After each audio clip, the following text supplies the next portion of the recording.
استاذ موريس، مساء الخير. مساء الخير يا هانم، اهلا بيكي. اهلا بيك يا استاذ موريس. ليه انتجت الفيلم ده يا استاذ موريس وانت عارف ان هو بالتاكيد هيثير حاله كبيره من الغضب لانه بيسيء للاسلام والرسول عليه افضل الصلاه والسلام؟ طب اسمحي لي بس عشان اصحح معلومه صغيره. اتفضل. احنا لم ننتج هذا الفيلم، وانما احنا كتبنا مقدمه هذا الفيلم. يعني زي واحد بيألف كتاب، واحد بيكتب المقدمه بتاعته، لكن احنا ما انتجناش. طيب طب كتبت ايه في المقدمه يا استاذ موريس؟ ان هذا الفيلم مأخوذ من القرآن ومن الاحاديث النبويه ومن الحوادث التي وقعت على الأقباط في مصر من قتلهم وحرق منازلهم. دي الفيلم بالظبط، مفيش حاجه عن كده، وليس فيه اي اساءه لرسول الاسلام ولا لاي مسلم ولا لاي حد. الناس تشوف الاول الفيلم وبعدين تحكم عليه وننقده. طب ليه عملت الفيلم اساسا يا استاذ موريس؟ ايه الهدف منه؟ برافو عليكي، ده السؤال المهم. ليه احنا عملنا مقدمة هذا الفيلم؟ لان الأقباط في مصر، انا عندي علاء رضا رشدي واهل ابو قرقاص محبوسين 25 سنة ظلم بحكم قضائي، مع ابو المكارم المدرس 6 سنين. عندي طفل اسمه جمال مسعود 13 سنة محبوس في السجن بتهمة ازدراء الاسلام وانه قتلوا وهدوا بيته. عندي اهالي العمرية اتنهبت ولا محقق معاهم، اتنهبت بيوتهم وهجروا. واهالي دهشور. عندي البنات مختطفات المرصد الاسلامي. معلش يا استاذ موريس، انت بتعمل فيلم. ايوه هخليك تكمل، بس اسمحي لي حضرتك. هسمح لك والله، هخليك تكمل، بس انا عندي هنا مداخله مع حضرتك.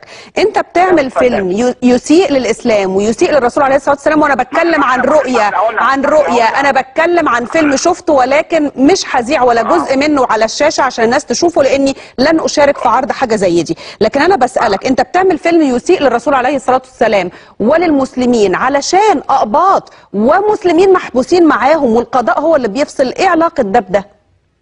وعلشان الأقباط اللي ماتوا في مسبيرو وقتلتوهم وقتلوهم المسلمين. مين اللي قتلتوهم؟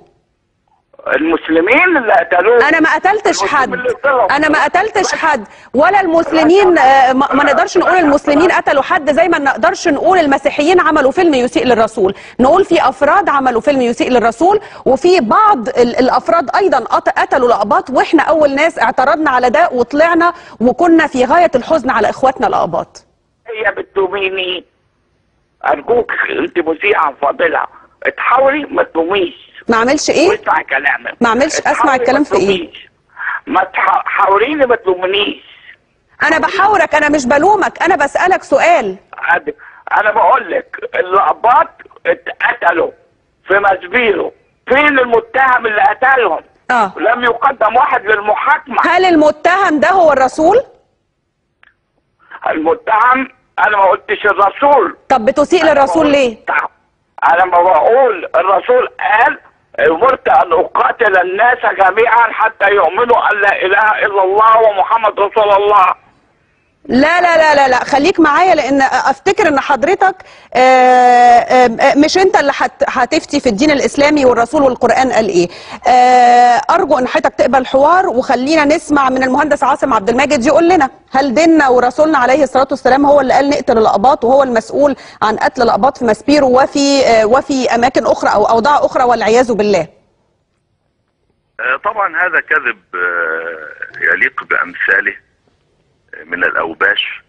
الرسول صلى الله عليه وسلم بدينه فتحت مصر، وبنتيجة فتح مصر بالجهاد الإسلامي صار الأقباط في مأمن. أنبى بنيامين هائما على وجهه في الصحراء، أرسل له سيدي وسيد المصريين جميعا عمرو بن العاص الذي حررهم من ذل الرومان.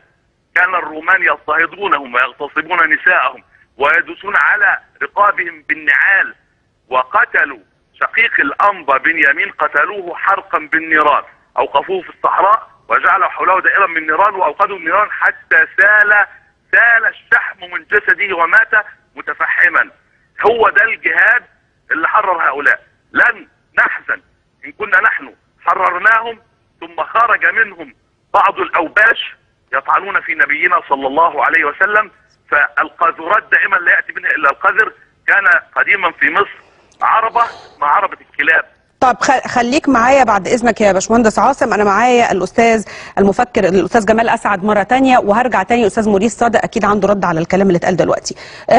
استاذ جمال اهلا بيك مره ثانيه، لكن كيف ترد على كلام الاستاذ موريس؟ هو بيقول ان هم كتبوا فقط مقدمه الفيلم ردا على حبس الاقباط في حالات، على قتلهم في حالات اخرى.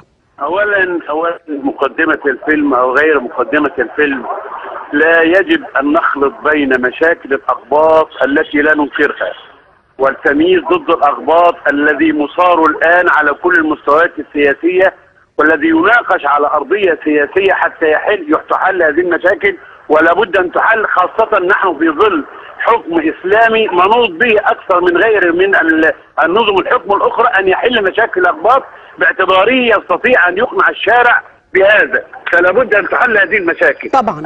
اما علاقه هذا العلم بقى كمان ان مشاكل الاقباط لن تحل من خلال التدخلات الاجنبيه، من خلال الوصايا الدوليه، من خلال انتاج مثل هذه الاعمال الهابطه التي تثير النفوس ضد الاقباط في المقام الاول الذين في مصر.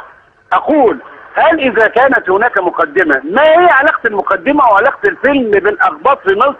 ومن جعل هؤلاء اوصياء على مصر؟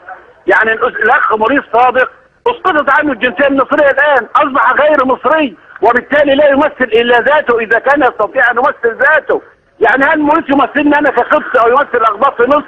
موريس اللي بيقول ان انا رئيس وزراء دوله الاقباط في مصر، هل هذا سلوك يتفق مع مشكله الاقباط السياسيه وستكون هذا طريقا للحل؟